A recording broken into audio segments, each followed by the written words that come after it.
এত সহজে কিভাবে আমরা এতগুলো গরুর ভুঁড়ি পরিষ্কার করলাম তা আজকে আপনাদের সাথে শেয়ার করব।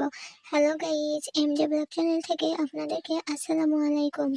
এই তো দেখুন, এখানে কতগুলো গরুর ভুঁড়ি। আমরা একটাকে গরুর ভুঁড়ি বলে থাকি, এক এক এলাকায় এটার এক এক নাম হতে পারে, যেমন গরুর বট, আরো অনেক কিছু নাম হয়। তো আমাদের এলাকায় আমরা এটাকে গরুর ভুঁড়ি বলি। এটা পরিষ্কার করা অনেক কঠিন, কিন্তু খেতে প্রচুর স্বাদ। তো পরিষ্কার করা কঠিন বলে কি এটা আমরা খাবো না?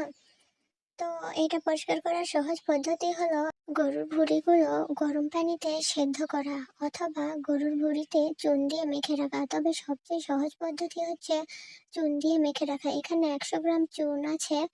চুন দিয়ে গরুর ভুঁড়িগুলো ভালোভাবে মেখে দিচ্ছে আমার শাশুড়ি ভুঁড়িগুলো মেখে দিবে, দিয়ে একটু কাজে বের হবে, আর আমি এগুলো পরিষ্কার করব আজকে। আমি জীবনের ফার্স্ট টাইম ভুঁড়ি পরিষ্কার করলাম, তো দেখা যাক আমি পাই নাকি। আমার শাশুড়ি এখানে আমাকে শিখিয়ে দিচ্ছে কিভাবে ভুঁড়ি পরিষ্কার করতে হয়। তো এখানে ভুঁড়িগুলো চুন দিয়ে মেখে দিয়ে গেল। প্রথমে আমি এইগুলো ভুঁড়ি পরিষ্কার করব, তারপর চুন দিয়ে মাখা ওইগুলো পরিষ্কার করব। তো চুন দিয়ে মাখা ওইগুলো মিনিমাম 15 মিনিট ওই অবস্থায় রাখতে হবে। 15 মিনিট পর একটু ঘষা দিলে সবকিছু পরিষ্কার হয়ে যায়। তো ভুঁড়ি পরিষ্কার করে আমার হাতের অবস্থা খুব খারাপ, খুব জ্বালা করছে চুনের কারণে। তো এখানে গরম পানি দিয়েছি ভুঁড়িগুলো ধোয়ার জন্য। আমার হাত জ্বালা করছিল দেখে আমার শাশুড়ি ভালোভাবে ভুঁড়িগুলো ধুয়ে দিল। আর এছাড়াও আমি ভুঁড়িগুলো কিভাবে ধুতে হয়, ধুতে জানি না, সেজন্য আমার শাশুড়ি দেখিয়ে দিচ্ছে কিভাবে ধুতে হয়। তো আমার শাশুড়ি এখানে বড়িগুলো ধুচ্ছে। আজকে আমাদের বাড়িতে অনেক পদের রান্না হবে, যেমন পুঁইশাক ভাজি, গরুর মাংস, আর গরুর ভুঁড়ি ভাজি, সাথে ছোলা ভাজিও আছে। তো এখানে সব রান্নাগুলো করে নেওয়া হচ্ছে, আর আমি একটু কাজে হেল্প করে দিচ্ছি।